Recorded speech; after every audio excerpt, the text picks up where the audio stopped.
Good evening.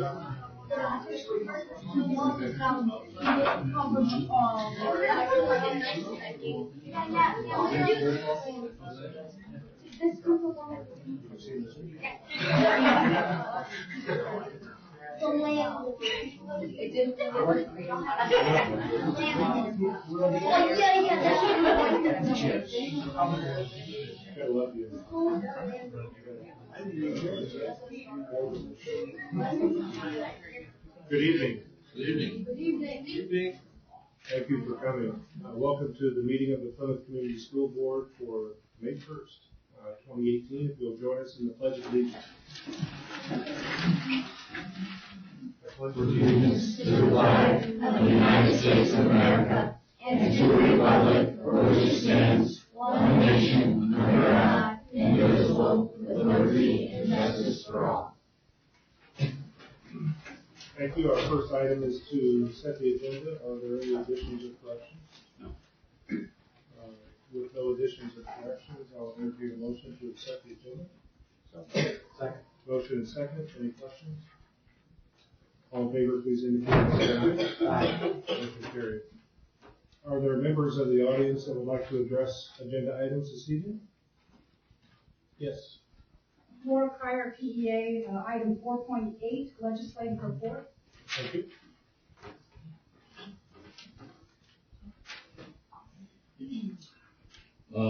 Mr. Samuelson, Mark Center, Mayor of Plymouth, and I don't know where it is, but somewhere. I got you.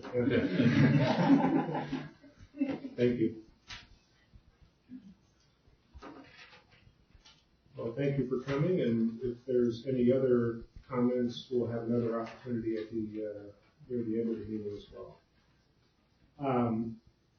For the section 2, our focus on learning, we have a lot of energy in the room here this evening. I can feel it, I can sense it.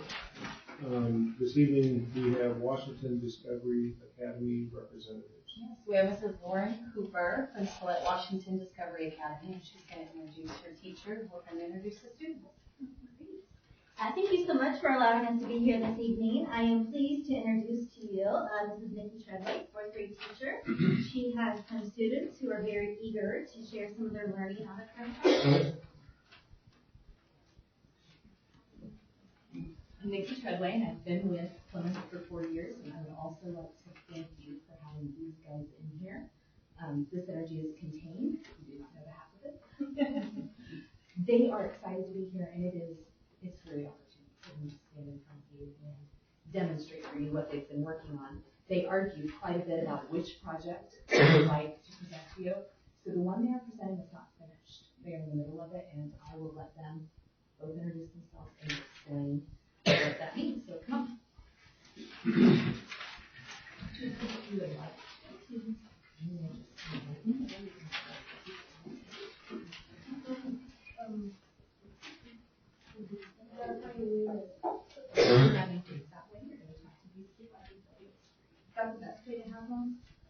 That's perfect.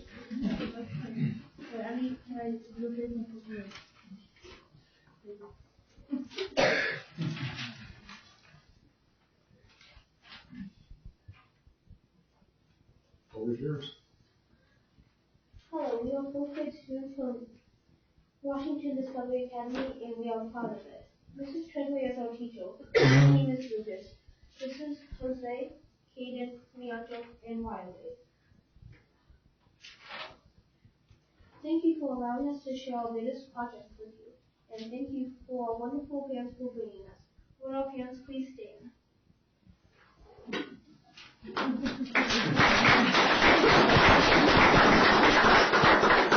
Thank you. You may be seated. Our current project is centered around an annual edition of the Survivor Game. At the end of this project, all fourth grader students will help educate younger WDA students about animal adaptation and traits by creating their own views and designing the perfect good animal that can survive in any environment.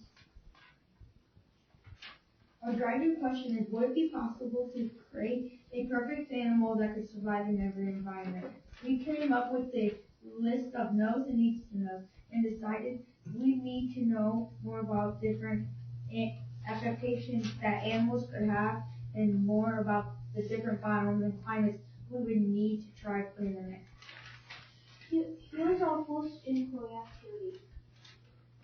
We tried to camouflage a butterfly somewhere in the classroom. Then we invited the second grade classrooms in to try to find it. Here are a couple of examples. Do you see them? Can you find them in the pictures on the overhead?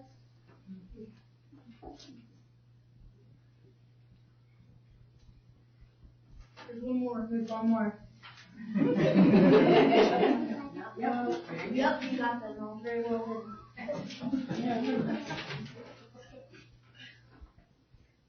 Our next inquiry activity talks about birds. Birds have four main types of beaks. Short, strong beaks for cracking nuts and seeds. Shovel-type beaks for scooping out clams and things. Long, big beaks that is actually pretty interesting. The beak of like hummingbirds, they don't open, they have a hole that they use for sucking out the nectar of flowers.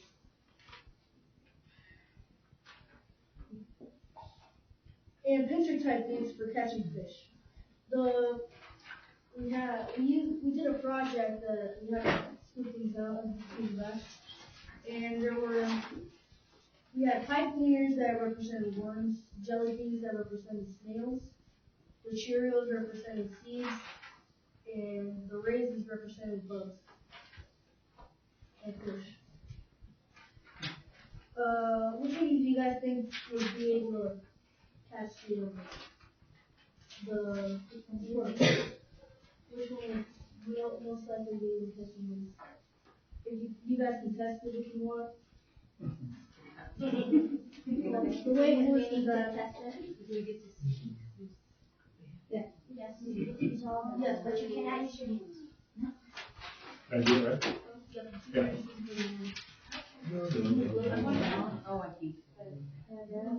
It's because that one is the one that the hummingbird has, which only has a hole at the tip of the head. That they use it to suck out nectar from the flower, right? Cool.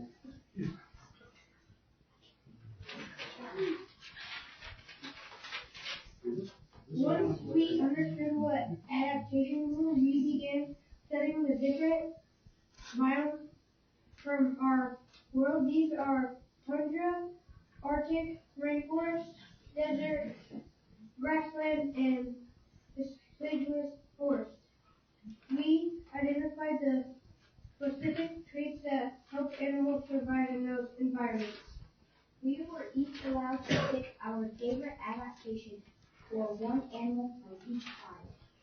We were combining those survival characteristics into one fictional animal. Here is an example of what we are creating. We will put them in a zoo and present them to the rest of the students at WDA.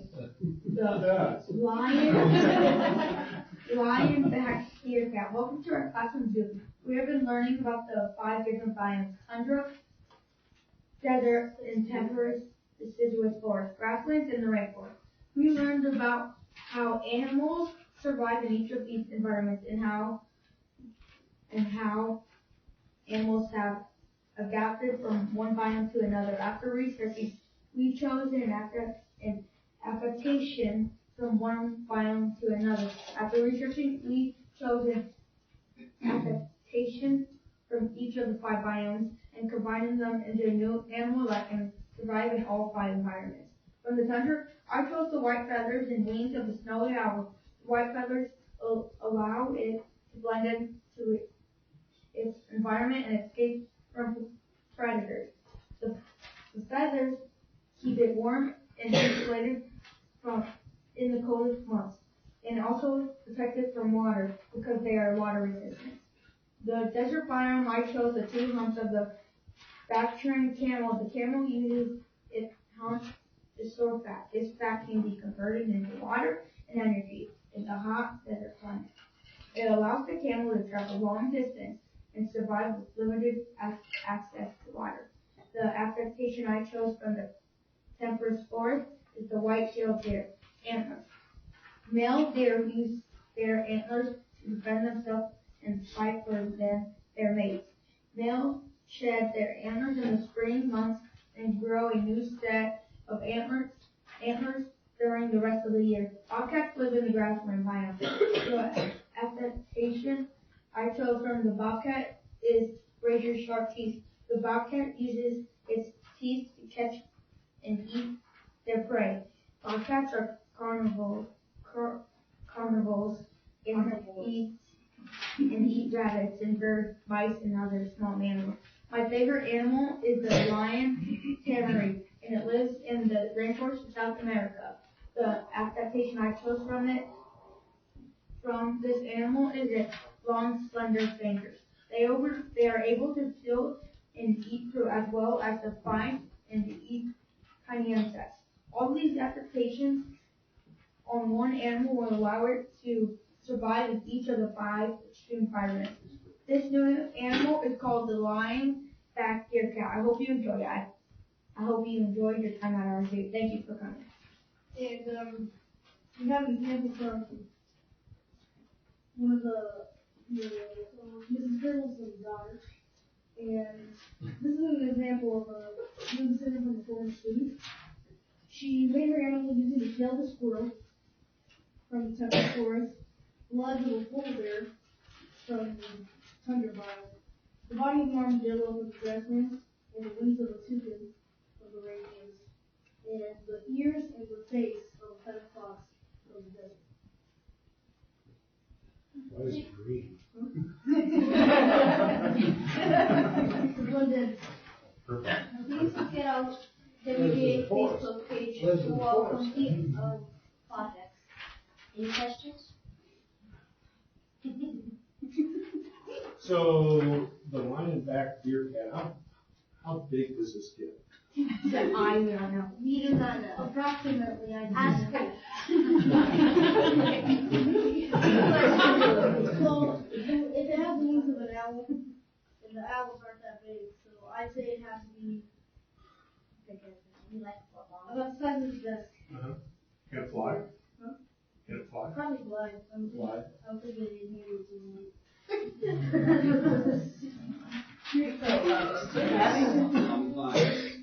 Impressive. So are you gonna make a rendition of this one too, like that? Well, Are you gonna because make we haven't made these yet, and But I'm saying, are you gonna make one of those? yeah, we are gonna. Yeah, we're in the midst of this project. Yeah. We're That'll be awesome. But you will each have a different animal. Yeah. Are you making it the size of the size of the Life table? size? We're gonna make a little Mini. if we could, we could make it a life Okay. size. Have you guys scheduled look it?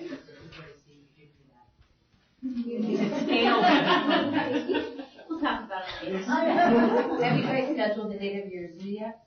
No? They Let us can know. start building next week, they're in the midst of writing, their paragraph writing, so next week they start building. So I think this guy could even survive here in Indiana. We seem to have those different weathers like within 48 hours. Cool. So you think it could be domesticated? You know what that means? I know it is, but I don't know. It's like a cat. It Probably. could live in your house. Live in your house. I would, but it probably still Not with those teeth, right? I mean, if you trained it, maybe. I mean, I don't know, like that day, you know, tigers here. I don't think that they- Cool. They won't let me. Wait, I have to do this. Thank you for listening.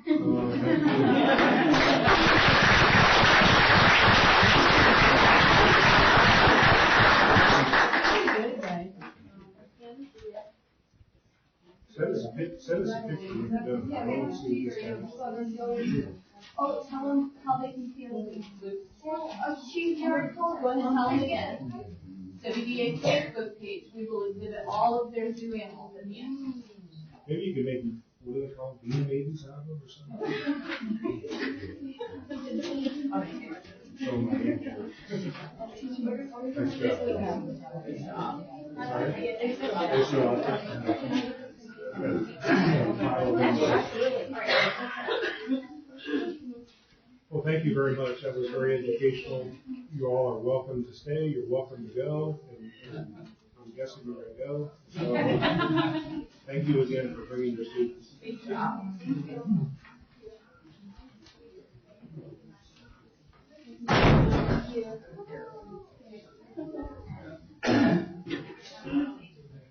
Okay. Let's move on to the consent agenda, section 3. Are there any items within the consent agenda that a board member would like to have considered separately? Hearing and seeing none, I'll entertain a motion on the consent agenda. Motion and second to accept the consent agenda. Any questions or comments?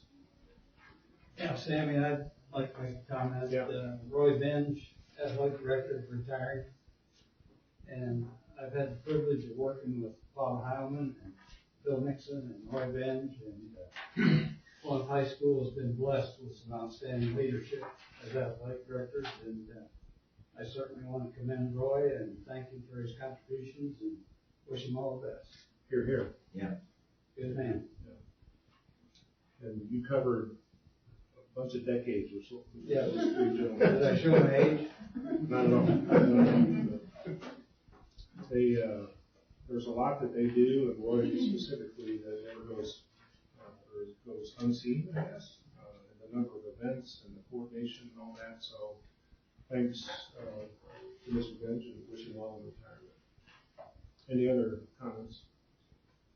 Motion and second, all in favor, please indicate by saying aye. Aye. Motion carries. All right, business transactions. 4.1, review of K-12 financials. We have Mr. Olson, Mr. Hoffel, Mr. Welch.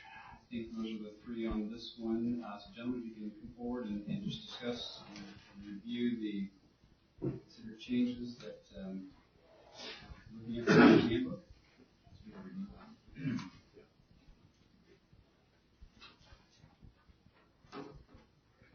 As you know, the handbook goes corporation-wide and then has addendums through the section. So I'll kind of do the corporation stuff first and then rotate through the different levels.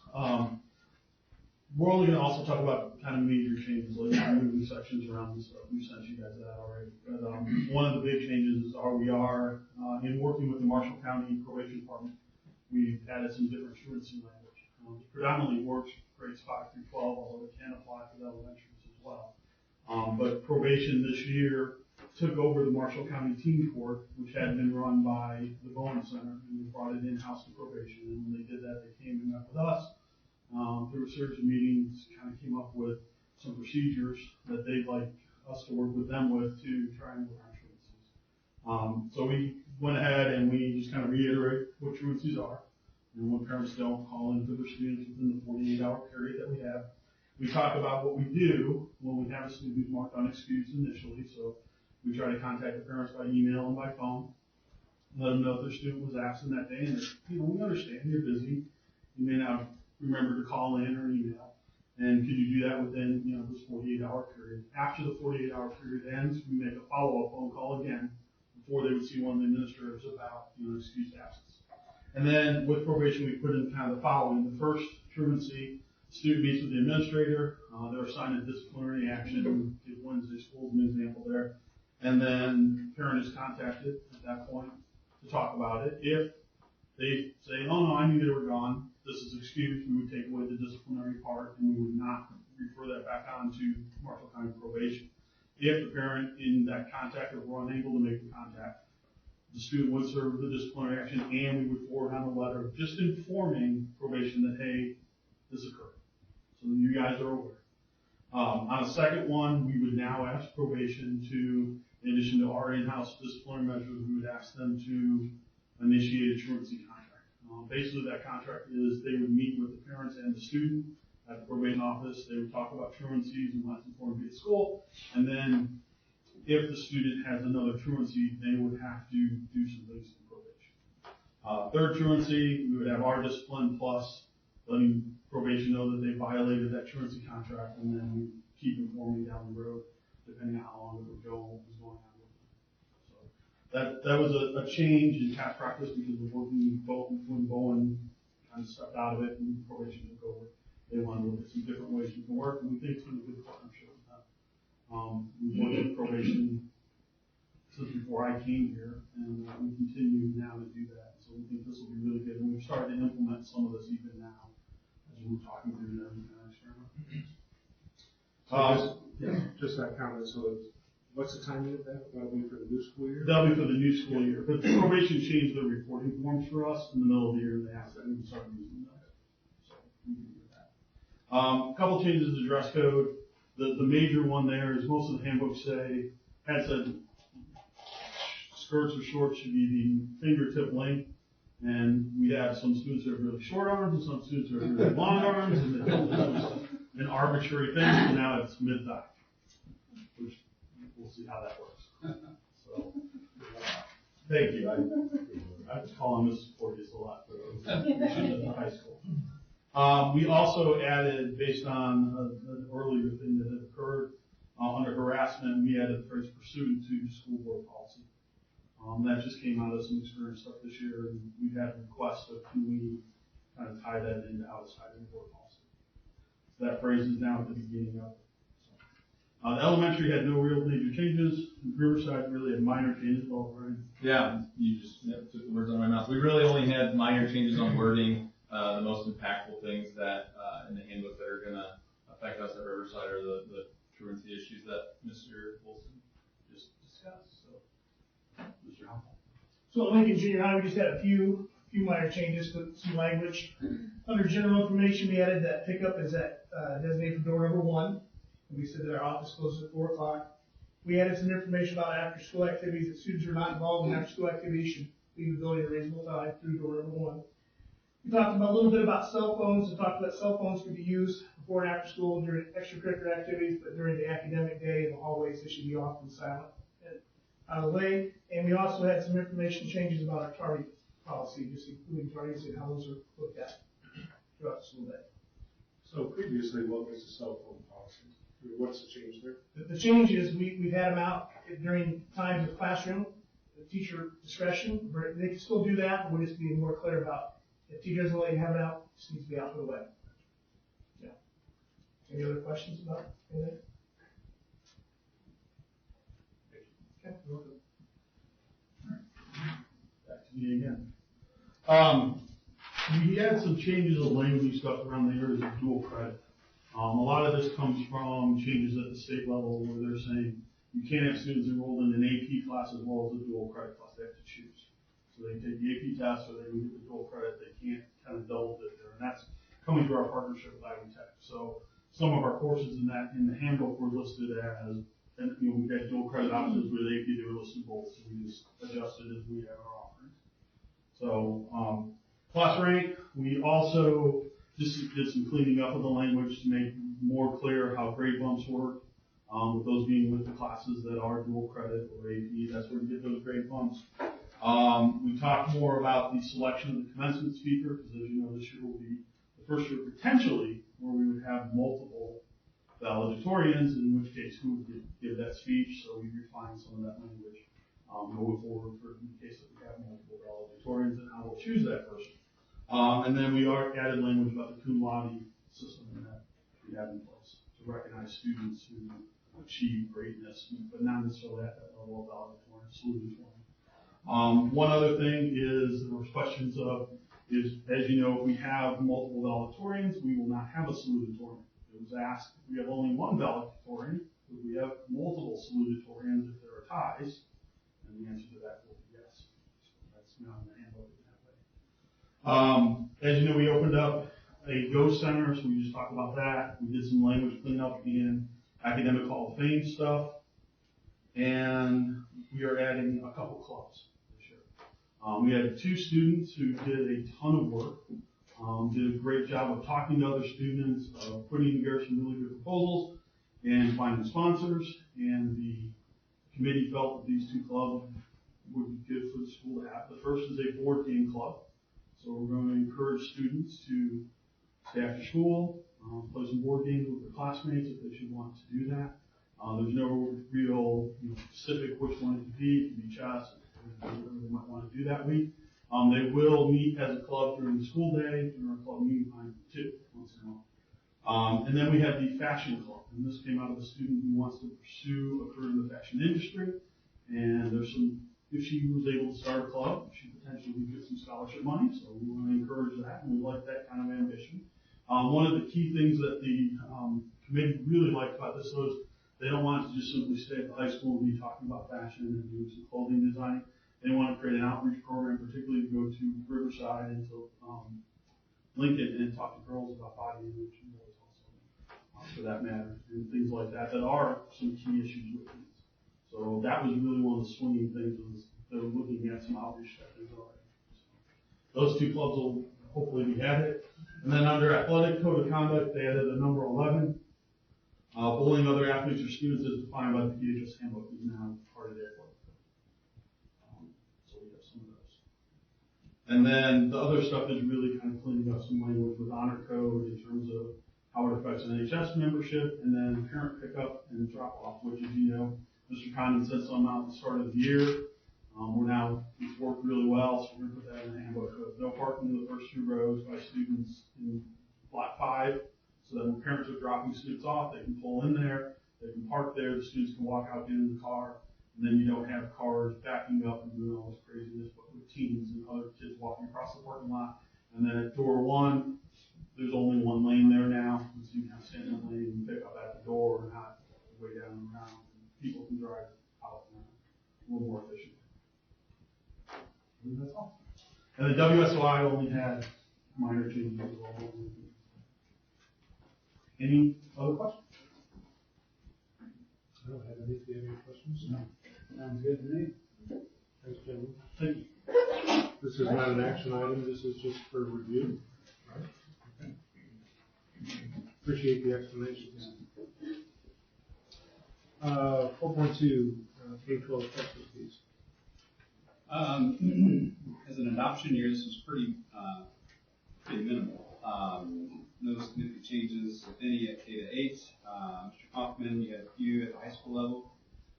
I know that that was a part of the adoption process last month. Right. But again, just a couple of courses, so very minimal changes in textbook fees going into next year.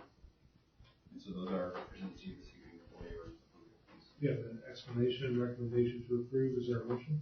Second. Second. A motion, second. Any questions? Hearing none, all in favor, please indicate by saying aye. Aye. Motion carries. Thank you. 4.3, consider school nurse summer contract amendment. Yes, we would like you to entertain this amendment number 12 to the St. Regional Med Center contract for school nurses for the summer. And it is actually $135 less than last summer. So. Something went down. Let's grab it. Is there a motion? So moved. Second. Motion and second. Any questions? Is there a particular reason it went down that we know of? Okay. No, not that I am. But it's not a change in hours or service or anything like that? No, no, it's not. They cover the entire summer school, kind of both elementary and high school. Have motion and second. All in favor, please indicate by saying aye. Aye. Motion carried. Consider school breakfast and lunch prices. Yes, we will not be asking for a change in pricing this school year. So I brought this student breakfast is still remaining at $1.20, grades 1 K through 12. Then reduced is still 30 cents for breakfast. Student lunch tickets grades K through 6 are $1.95. Student lunch tickets grades 7 through 12 are $2.05. And student lunch tickets reduced are 40 cents. Okay. Yeah, I guess we have to approve the no changes. Is there a motion? Second. Motion and second. Again, no changes. That's good news. Any other questions? All in favor, please indicate by saying aye. Aye. Motion carried. Consider permission to apply for grants. This is always a good idea. Yes, it is. It is that time of year again where we are going to begin writing grants and applying for those grants, but with that comes your permission to do so. You'll see the grants that are listed in front of you, some of which are competitive and some are those, federal grants that we apply for every year. So moved. Second. Motion and second to provide permission to apply for grants. Good luck. Thank you. All in favor, please indicate by saying aye. Aye. Motion carried. Consider second amendment to lease. I'll ask Jeff to discuss this one a little bit. Sure. So the Lincoln Junior High property is made up of about 10 different parcels of real estate, all owned by various entities from previous projects. And 3 of those parcels, the easternmost parcels, are currently titled to the Plymouth Vision 2020 School Building Corporation, which was from a previous building project. The bonds for that building project are not yet paid off, so they are still encumbered. And Wells Fargo, that holds that trust indenture, has agreed that they will release them from the trust and mortgage if the Vision 2020 Building Corporation agrees that they're no longer needed for that project. Board of Directors for Vision 2020 Building Corporation met last week and agreed that they are no longer needed. And they also agreed to amend the lease to the school corporation, so that they're not needed for the project. And if you will agree to this amendment, removing those parcels from the lease, then they can be transferred to the new building corporation, the Plymouth Multi-School Building Corporation, for this new building project. That was a concise explanation. I hope you followed it. I can give you a lot more detail if you On like. the table, is there a motion? Second. We have a motion and a second. So, I don't know if the conversation went as far as this kick in a material event that we need to disclose under our continuing disclosure. I don't know if you're following. It may have to be disclosed. I'll defer to bond counsel on. If you could just check on that, make sure that, if the trustees find it, I mean, procedurally, it all sounds good. I'm just wondering if that kicks in a file in terms of a change in the security for those bonds. Don't know the answer to that, but I can find out. No, that's not a reason not to continue forward here, but just something that. Oh, so that would just be a reporting. Yeah. And I think it's 10 days, so it would be fairly quick that would need to be filed in the case of these. Well, this won't be finalized. This is just your approval of this amendment to the lease. It won't all be finalized until we get the approval of Wells Fargo. Good goes on that transfer. Thank you. Any other questions? Hearing none, all in favor, please indicate by saying aye. Aye. Motion carried. Thank you. 4.7, consider terms of use and non-exclusive sublease for aquatic center. Before you this evening are a couple of documents, and additionally, we're also going to display, courtesy of Economic Development and the partnerships in this project, just a drawing. I like the other picture better. Of what the aquatic center is looking to resemble. But the documents this evening, there are 2, the terms of use agreement. This document discusses kind of the organizational structure of the project. The owner being an organization called Marshall County Life Center. From that, a separate organization, Marshall County Health and Wellness, will lease the facility and act as landlord to us as a sublessor. Within the terms of use also are discussed what we'll have access to. We'll have 17 hours of practice time a week, and then it says at least 5 home meets. Certainly be striving for more. To look back, one of the final years when we had our pool, there was a year when we had only 5, and so I think once this facility's done, certainly we garner additional bigger meets in the school system and conferences and things like that we advocate for. So that is the terms of use also discusses called coordinator, but an LLC. This is a Bardwell Aquatic Center started by the Millers, who will help operate the facility and have opportunity for programming,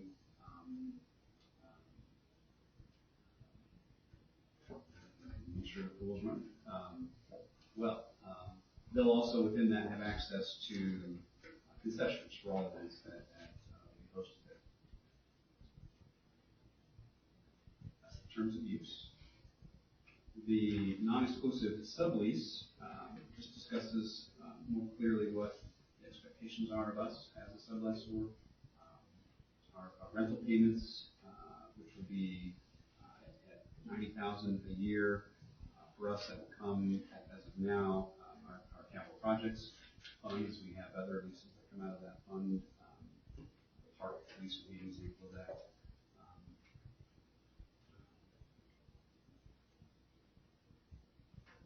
That's kind of the big ticket. It's for 25 years. It's a 25-year lease as well. That rental payment helps support the debt on the project. And then there could be additional things that may arise if we're hosting events and it's requiring more from coordinators, then there could be some other arrangements there for reimbursement costs and things like that. But overall, as it just relates to the project in whole, really it has been a community partnership, and we have many of those, if not all of those partners here this evening, whether it be the city, city council, mayor, redevelopment, Marshall County Economic Development as well, and the Millers. I see back here Representative Mansilla and for him as well. And so I appreciate everyone's efforts in this regard. And open Sure. Mr. Mayor, I know you want to make some comments.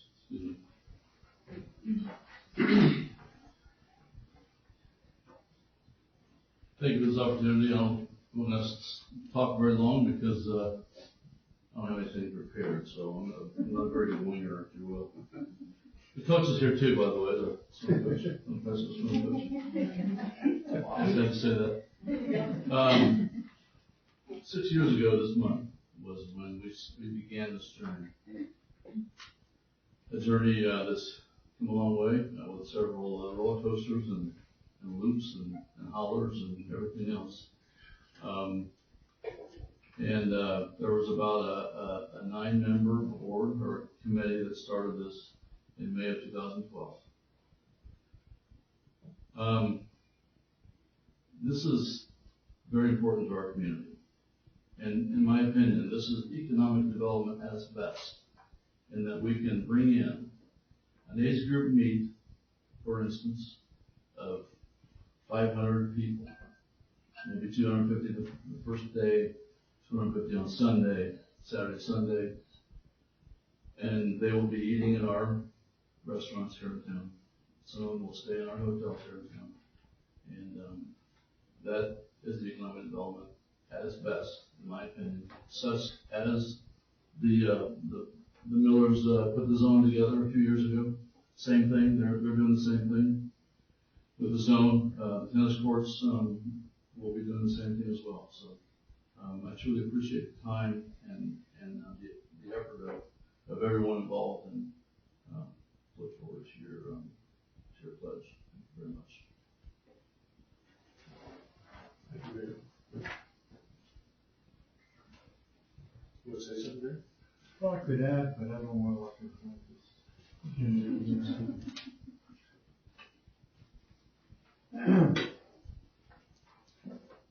My name is Jerry Chavez, President and CEO of Marshall County Economic Development Corporation. What I want to go ahead and do is have the other slide turned up. There should be two. So when you think about the aquatic center, it's and the mayor was right. This has been a long term.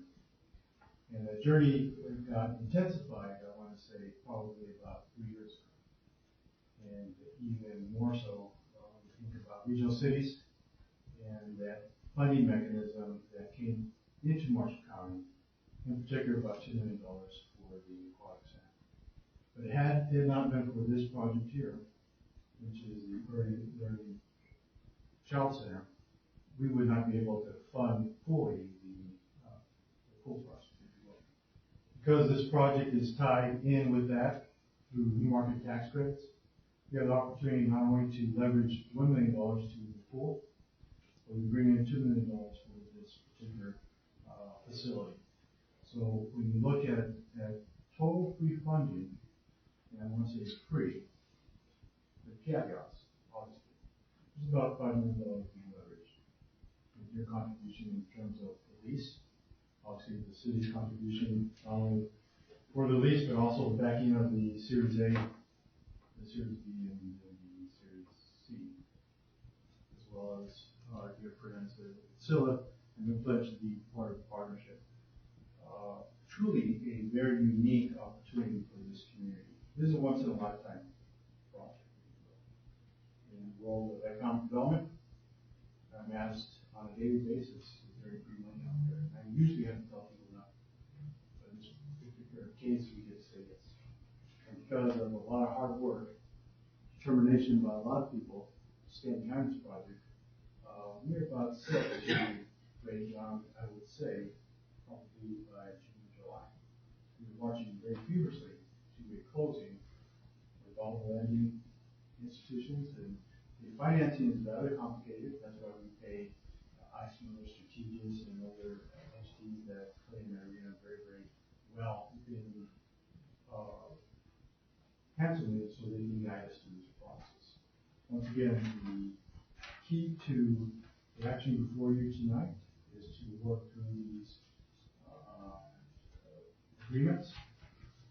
And we're having a lot of parties looking at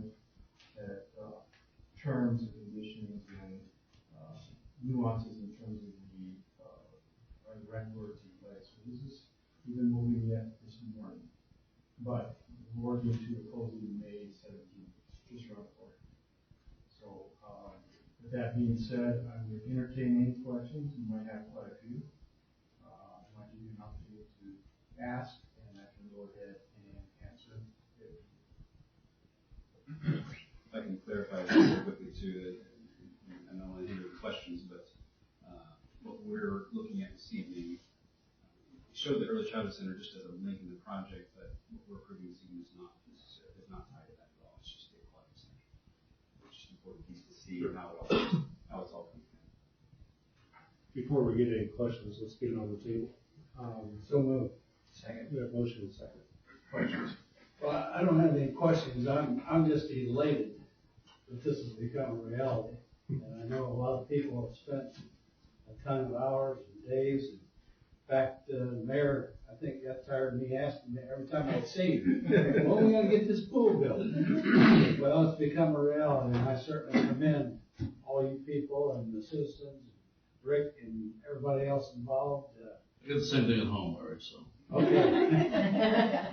But the kids of the community will definitely benefit from it, and I'm very, very happy and elated to be a part of it.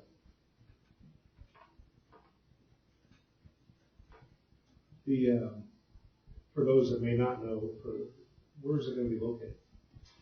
Well, it is going to be off of Miller Drive on the north side. So if you've been down to the east on Miller Drive, there's a cul-de-sac, which is a little bit off center of that. But in between Miller Drive and Whistler, a very prominent location. We have some other plans that go along with the build of not only the aquatic center, but the daycare center. So this property is very strategic to us in terms of where we're going to site the aquatic center. Hopefully that answers your question. And that land is secure? The land is owned. We have both sites, or actually there's 4 different parcels that are controlled by NCDC. So the groundbreaking soon, construction timeframe? You know, the build is going to be 13 months. We're going to try to push that to 12. And I think if it all goes well and we close by May 17th, we have a long road to get there. But we should be having a groundbreaking event before we start pushing construction and site prep. And I would love to see mobilization about the end of June, beginning of July. We're actually pushing very construction, maybe I just missed it. 13 months. 13 months. 13 months to a year. So I see Wygan, are they the contractor? They are, that's right. And they have quite a long history of pool construction in only Indiana, but also other states. We took a lot of time and consideration before we selected. And they're working very feverishly to get us to that next stage. There's a lot of documentation that has to be turned around for that. But it's a beautiful pool, as you can see. And just some more details. All I see is a building, Jerry. Well, we can attest to that, Mrs. Mayor. It's 10 lanes as opposed to 8. That was a big discussion for one thing, because of a lot of hard work through all of our partners were able to feel confident that it's going to be 10 lane, 2 diving boards, a bunch of other nuances that I'm not a pool guy. I spent my youth playing baseball and everything. I've been trying to educate him as best I can. But no, it's going to be spectacular. Well, are there any other questions? You indicated, still work to be done, but in terms of what we're approving here this evening, there could be some language tweaks, et cetera. Would you include that as part of the motion? Yes. I don't see a need to bring it back for those types of things. We'd only bring it back if they were something. Well, this is a big event. And at some level, I suppose we kind of started all this by years ago making a very difficult decision in terms of our facilities and use of facilities and dealing with an asset that really was no longer an asset. And please know, that was very difficult. And I understand the hardship that caused on our swimming program and the ability to use that facility for other purposes besides competition. So that was not lost on us. And I think that, and I know members of this board, and I know I've been to a lot of meetings over that 6-year period, trying to figure out solutions. And to Larry's point, it seems like, what's taking so long? But it was a difficult, I know, and I don't know how many plans there were a lot. So, to those that have been part of this process for that long of time, thank you for sticking with it.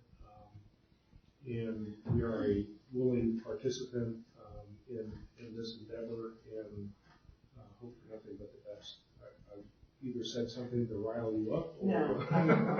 I don't know what protocol is here. I would just like to share just some information about our team. The only protocol we need is a name for the minutes.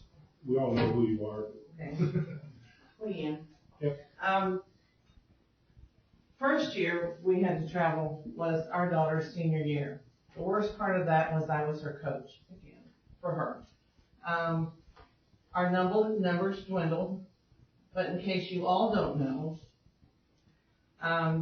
last year we had 40 kids, about 40 kids, including managers, out for swimming, so we had to take the big bus. Ralph Berkepout's been our regular driver to practice for the past 2 years, and we love Ralph. This year, we dropped down a little bit to about 30. We're not deep enough to win a lot of meets, but we can win some meets and we can compete. We have individuals that can compete at any level. We're moving forward. We're not looking back. Our motto for our t-shirts next year is going to be end of the road, and we're all very excited about it. Thank you. Thank you. And with that being said, not to minimize any of that at all, that's very important, but with our other partners with Ancilla and the city, the uses and the benefits of that will be more than just a competitive swim. And I'm not exactly sure what this does for Ancilla and their programs, but I can use my imagination, and that all sounds pretty good. I guess Gilbert Lake's not good enough? I swam in Gilbert Lake a lot. So, I don't need to ramble on this, and to the Millers, thank you, for, your support, in many ways for all of this, and for everybody that's been involved. So, we have a motion and a second, and I think if it's okay, on that motion, we'll authorize Superintendent Mr. Hartley to deal with any wordsmithing that may come after the fact, and not necessarily have to bring it back to the board, if that's okay. So we have a motion and a second. All in favor, please indicate by saying aye. Aye. Any opposed? Motion carries. Thank you all very much. Thank you.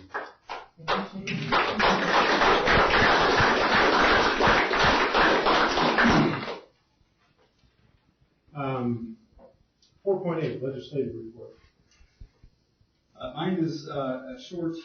Again, I did get notice, well, I didn't have the notice, but I started to get details, documents released on the special session on May 14th, and started to work through those a little bit today.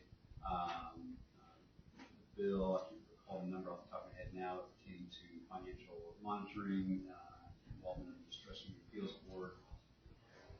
We hope to never participate. Correct. Some of the original language I started to see again from just monitoring and watch list and things like that. So I intend to be with our legislators and getting some perspective from their point and see where things fall in that one, in particular the special session coming up.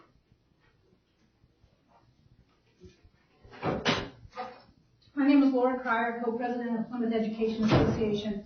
Thursday night, I had the opportunity to attend a Meet the Candidate night that was being hosted by young professionals at Plymouth High School, was the location. And towards the end of the meeting, there was a question and answer, and I was able to speak to the two potential Republican candidates for state legislator. And I explained to them the reason why I wore red, same reason why I'm wearing it tonight, is in support of Arizona teachers and in support of public education. We have seen a number of states where the teachers have walked out in a fight for their schools and for their students. Indiana is not immune to those same issues. And so when we talk about the special session that is coming up, ISTA is participating in a petition urging our state legislator to keep the focus on issues that are only absolutely necessary. There's talk that this is going to be a one-day session at a cost of $30,000, additional taxpayer money because of the special session, and there's not going to be an opportunity for public input. They're saying the issues have already been discussed in depth. One particular concern is House Bill 1350.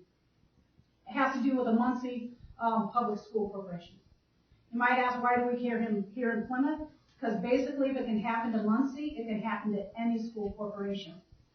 And there is a threat that the school board, the elected school board of Muncie, could lose some authority, as well as the teachers losing some of their collective bargaining power. So we are urging the state legislator to again focus on those issues that are only absolutely necessary. And with that particular bill, focus only on the one-time loan for the Muncie Community Schools. The rest of the issues that seem to have cropped up again in the bill, which originally was defeated, are a concern for the reasons I stated. It could result in the loss of authority from an elected school board, as well as the teachers who have dedicated their time and their efforts to that community. And so I urge all of you to keep public education in mind and write your legislators, voice your opinions. Public education needs your support. And it needs to be on a constant basis that we need to start rallying the troops in hopes of protecting our public education. Thank you. Thank you, Laura. Any other comments from legislators?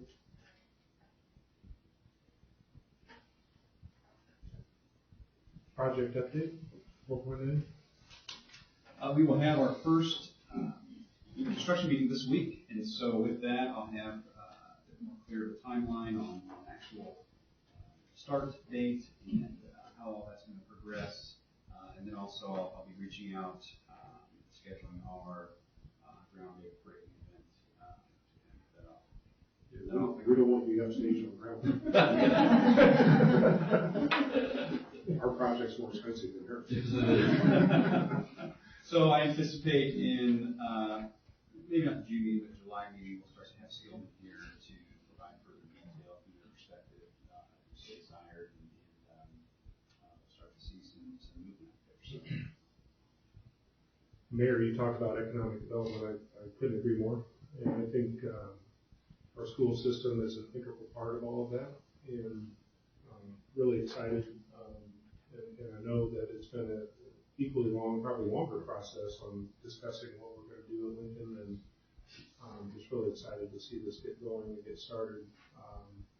And I think at the end of this process, from school facilities will be in great shape. Not that they're not now, but we've got a facility that just needed to be addressed. And again, a lot of hours, a lot of time on how to do that, preserve some history at the same time. So excited to see that get going. Any other questions for Andy on the project? Very good. You're still on superintendent remarks.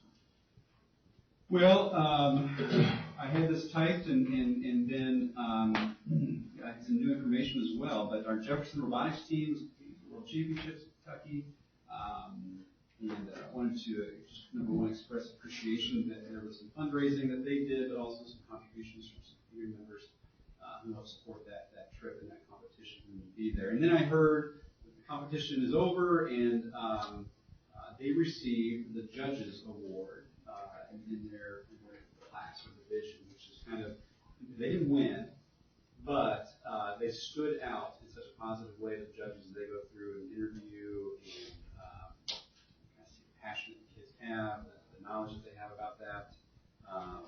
And so we're really proud of them and thankful to the support that they were given, the work they've done, and excited to see them return tomorrow and hear all about it. As I mentioned, with respect to caring, we are the recipients of many gifts, donations from individuals, businesses, and groups. We've also been recognized here very recently at this year's United Way annual meeting for the giving that either staff or students have provided to United Way of Marshall County. So our students at Riverside won the student competition this year that they have annually, and then our staff won the faculty award as far as the school district that gave the most per individual, and then we were third overall in giving. And it's just a great organization, and a lot of people put a lot of time and energy into that. We're also proud of what our people were able to provide and contribute to that. So it's a great place, great community, and proud to be a part of it. High expectations. Today was the day that the State Board of Accounts arrived for an audit, and they'll be here for a while as they are every couple of years, and we really do maintain strong practices in our business office with respect to our accounting. And at the same time, when they're here, we just look optimistically and know that we'll learn ways that we can continue to elevate those expectations and make sure we're doing things the right way. So teamwork. Send some compliments to Gene Skirvin and his lead club, as well as the partnership that they forged with the city. We had prom this past weekend, and leading the prom, they had their mock crash event. A lot of effort, a lot of teamwork goes into that, and the message is powerful, really, when it comes to encouraging students to make good decisions. And thankful for those efforts and the partnerships we had in that. It was, as it always is, a really good event.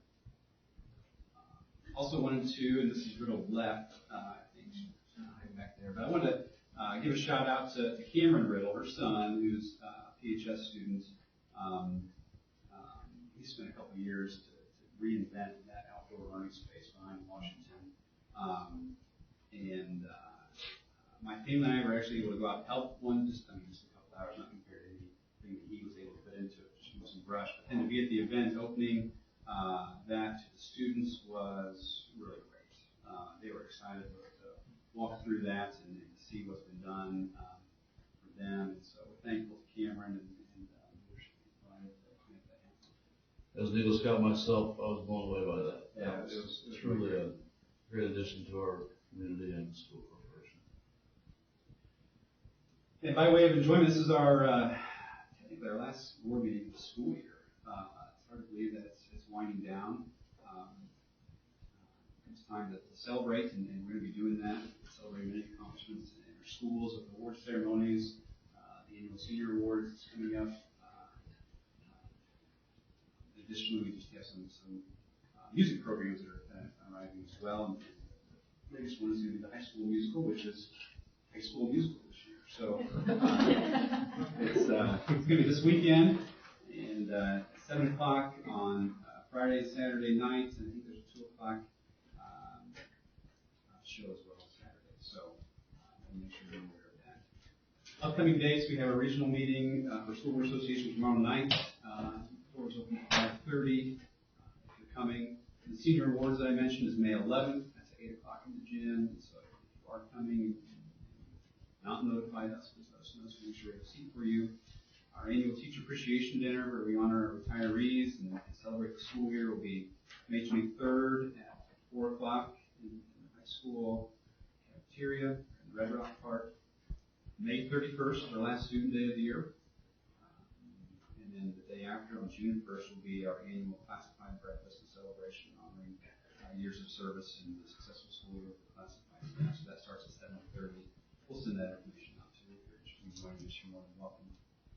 And then our next meeting will be June 5th at 7 o'clock, and we have an executive session on books for 6. Graduation is after the next board meeting, which is why I didn't put on the June 8th.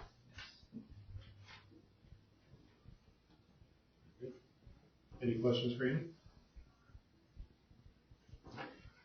Back to any comments on agenda items that anybody got inspired to make during the meeting? Of course, yes, sir. I got lost in the uptake with the $90,000. I understand it's a yearly lease. When does that begin?